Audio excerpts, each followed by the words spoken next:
Hey everybody, thank you so much for joining me. It's Amy Gretchen, and in today's video, I'm going to be working on days 10 and 11 in my 2022 album. So I'm just going to hop in and be talking about what I'm doing on screen. I have a little bit of housekeeping that I want to talk to you guys about, but on day 11, I do some coloring. And so I will talk to you during that portion because I decided to leave it in. So for day 10, it was a late evening for me. In fact, I was doing a lot of late evenings as I was working towards getting my December daily done and trying to keep on top of it.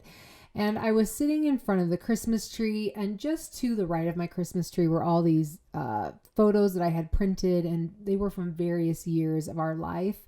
And lots of them, my kids are younger, and it was just so much fun to look at, but it gave me this sense of nostalgia, and it gave me a lot of memories. And so this is where this journaling is coming from. And I can't remember exactly everything that was said. In fact, I had to really pare it down because I was only thinking that I was going to use this very little space, but I end up fitting it all in, and I'll talk to you about that as we go along. But it will look like this, but it will definitely get changed. So let me talk about what I'm doing on screen. So I've got my Gemini Foilpress. Man, for some reason that feels like a tongue twister. And I'm wanting to foil this joy plate onto my cardstock. And I noticed, because I was trying to use this foil press for another project, I noticed that it's totally warped and it does not work properly. So I've reached out to them. I have not really heard from them. And so I actually ended up buying a different machine, the one from Spellbinders, and I'm excited to give that a try, which I have not yet.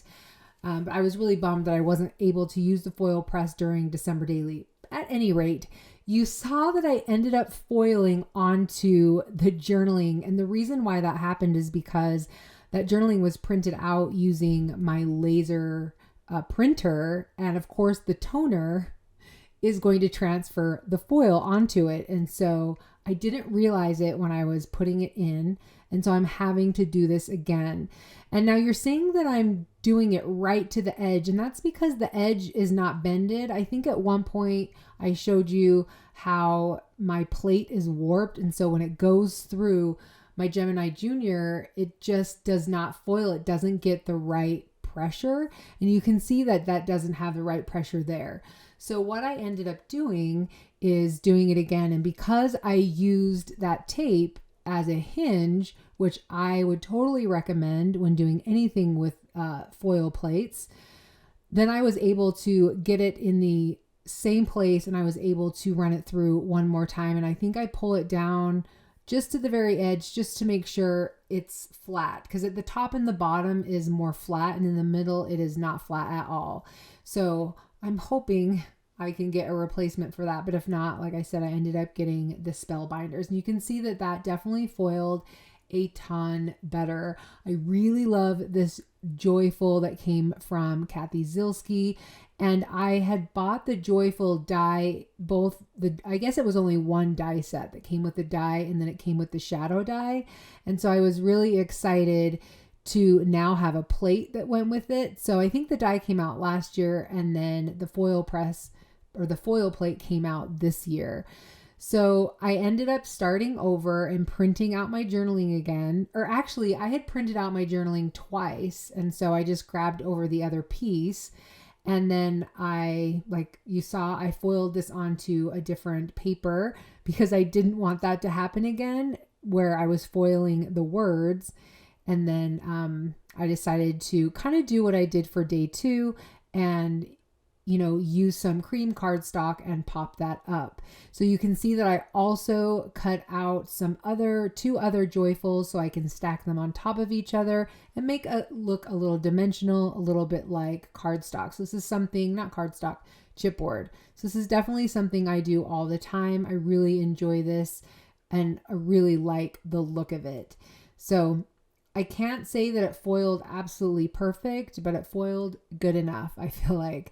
So anyway, I'm just going to stick that on the side of the journaling. You can see that I cut it down. So when I was designing this, I was thinking that I was going to cut down this size so it was a little bit smaller. And I think I was just trying to do it for something different. So it wasn't a full page. And I'm not sure if I explained this a little bit, but I ended up having to cut down my journaling. And I sort of felt like my journaling didn't make 100% sense with my photo. It was kind of like, why did I choose this photo when I was talking about the journaling is a lot about how our Christmas is going to be different this year than it has been in the past. And it kind of didn't go 100% with my photo choice. But my original journaling, where it talks about me being in front of the Christmas tree, it definitely does. So I end up fixing that later, and you'll see why in the end I decide to do that. There's definitely, like always, there's definitely a story behind it.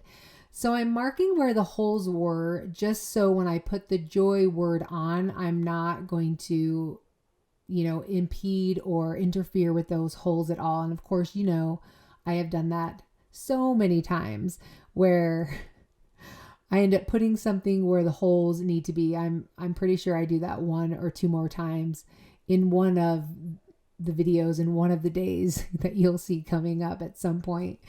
But anyway, that's why I did the markings, because you probably can't see, but it's pretty close. Is it pretty close to the F? It kind of looks like it is, but maybe that's just the cardstock. So the glue that I'm using, I think is called Barely. Gosh, what's it called? I can't now remember, but I will have a link below. I have had people ask me in other videos what I'm using. I really like it. It's precision. It works really good, and I will definitely have it linked below. So I'm trying to, go through my numbers, remember the numbers that I have, and decide which one I want to add on. This one is from Sahin Designs. I got a couple of years ago, or maybe even 3 years ago now, and I still have a stash. So super excited to be able to just get through that stash. And anyway, that was day 10. And like I said, it will look the same, just slightly different, because I'm going to make that a full size page, but you will see that in the end. All right, so now I'm working on day 10, and I'm doing a little bit of coloring. So this is actually a Nativity. This was a stamp from My Favorite Things that's no longer available, but the artist of this stamp actually has a digital version of this available. So I will have that linked below.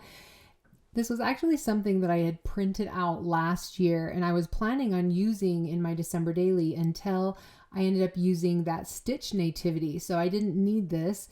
And I found it when I was going through my bin of scraps. I was trying to organize it so that I could use a bunch of scraps for December daily. I think it's a great option for December daily. And I found this and I was like, oh yeah, this Nativity. And I think it is so cute. And so I wanted to use it. So here we are. I'm fitting it into my album this year. So it's really hard to tell, but I actually have this printed out. I did a print and cut with my silhouette. So it's printed out and it's actually already cut out with my silhouette. I think you can kind of see on the star, there's like a faint line around it. And I ended up just keeping it inside and even on the silhouette mat, just because I thought it would be so much easier to color. So that's why it looks the way that it does and looks like it just kind of came from the silhouette. So I am coloring with Copic markers. And you can see off to the left, I have the numbers of the markers I'm using. I wasn't always awesome about putting it on the table like I thought that I was, but sometimes I get working and I'm like, forget that I'm not doing what I should be doing, like showing you guys the caps. So I do have the numbers of everything that I used. Now I should say, I'm not a whiz with Copics. I copy a lot of what I see. And one of the techniques that I really like is starting with the darker color and going lighter. So that's typically what I do. And then oftentimes I will need to go back and do the darker again, because it's really easy with the lighter color to kind of wash it out. And, you'll know if you work with alcohol markers that they fade some. So sometimes it's nice to go over it twice anyway. So one thing that I will say is when I was online looking for the shop that I could find this digital file so I could share with you, I ended up seeing this card and I was really inspired by this card. So I'm actually doing, I would say, almost an exact duplicate.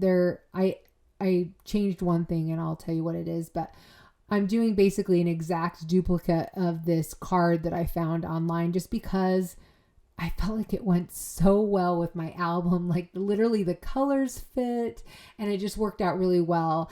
And I really liked her subtle coloring. And I think that's what I'm getting inspiration right here as I'm choosing the colors. Obviously the card did not show the colors that she used. I don't even know if she used Copics. I think that she did. Obviously it could be a boy too. I think that this person that created this card did. However, I was guessing on the colors. I didn't really know. I was just kind of guessing. And I also had a couple of my markers, like for the face, I wanted their skin tone to just be a little bit darker. And I think it was E13 was like all crusty, and I think I might have to get a new tip. I don't know why that happens or what happened, but I wasn't able to use that. So I was just going with the flow and doing, basically just doing the best that I could. Like I said, I am not a color artist. I just kind of make it up as I go. A lot of my shading is because I am using the lines in the artwork to kind of help me figure that all out. Okay, so let's transition to a little bit of housekeeping. Like I mentioned, I wanted to talk to you guys about at the beginning.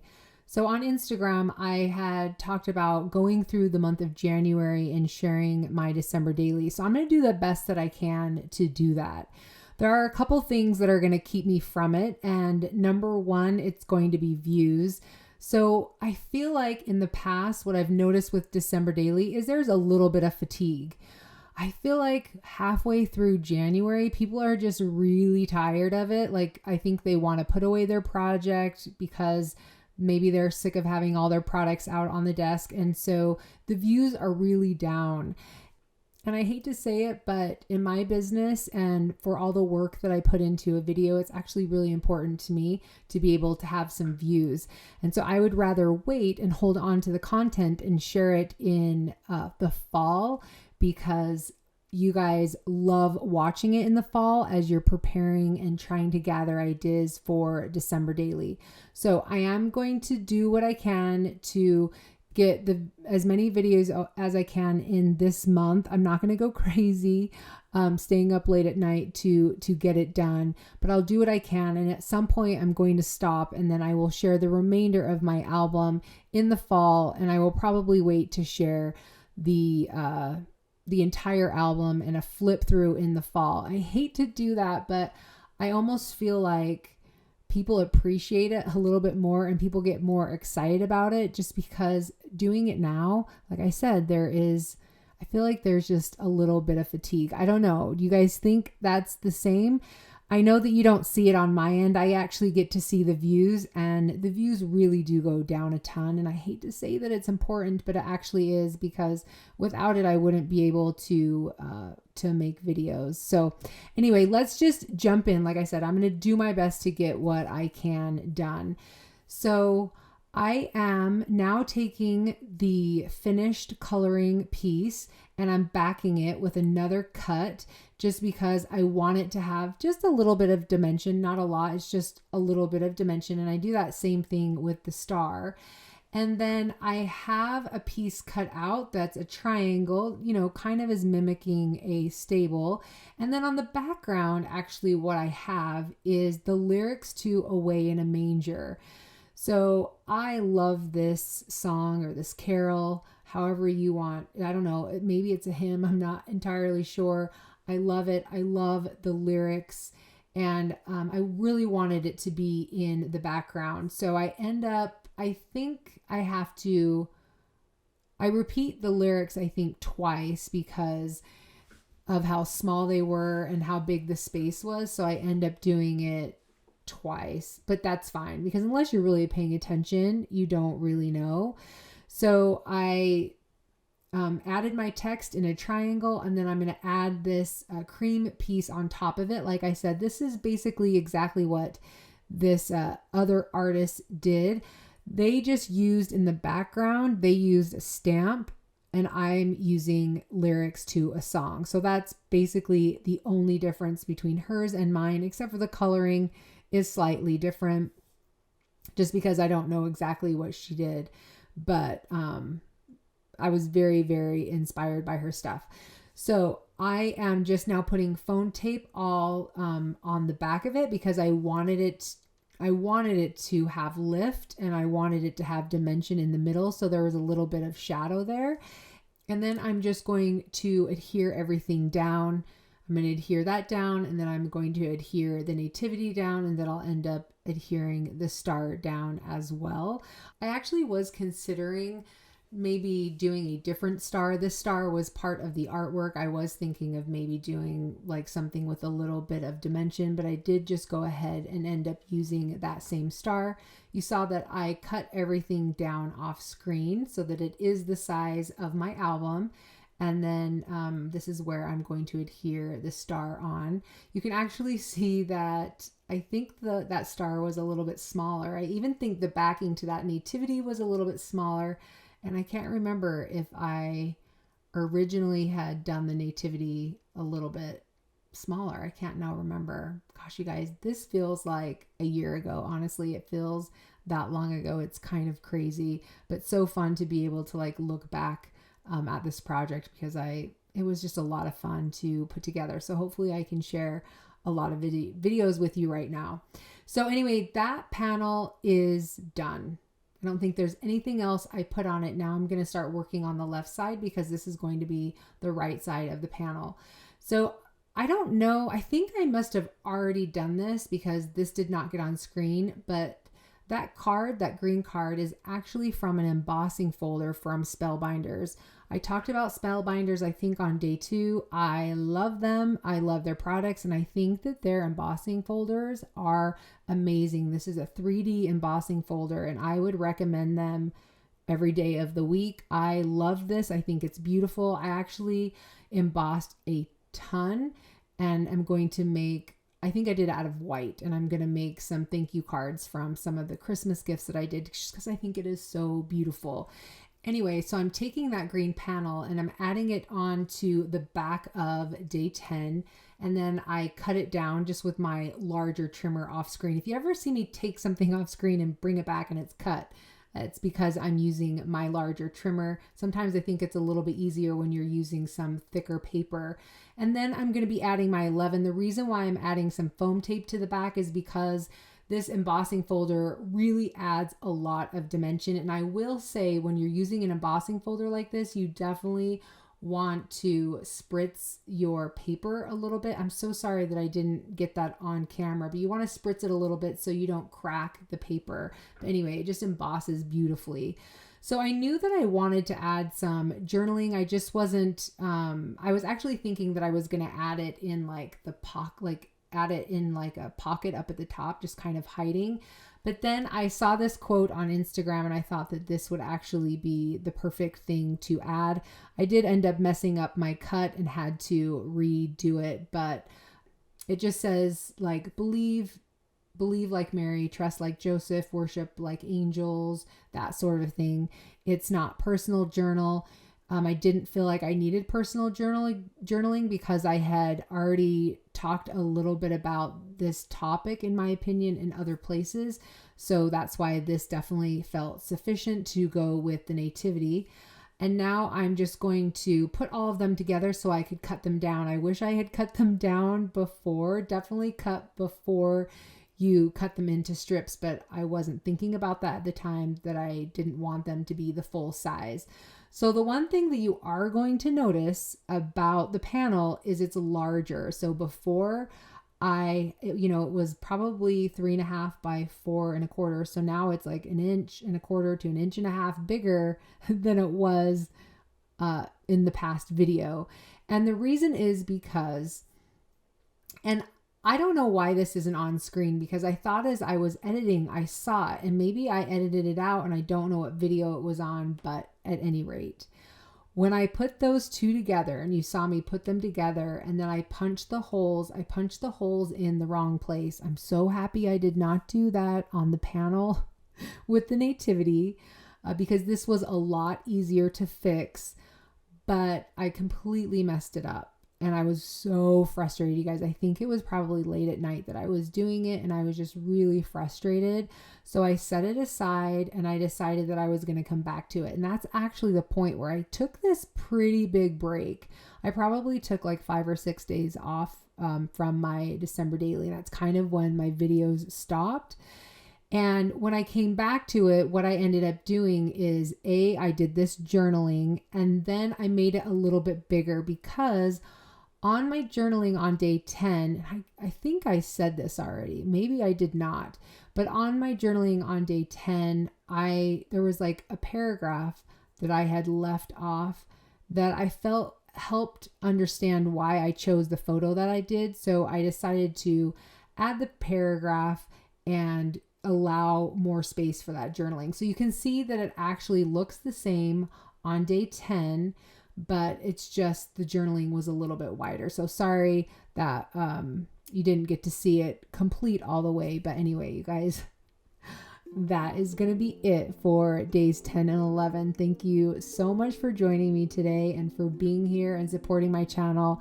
I really appreciate it. If you like what you saw, please give this video a thumbs up. It really does help me continue to be able to make videos. So thank you, and we'll see you next time. Bye.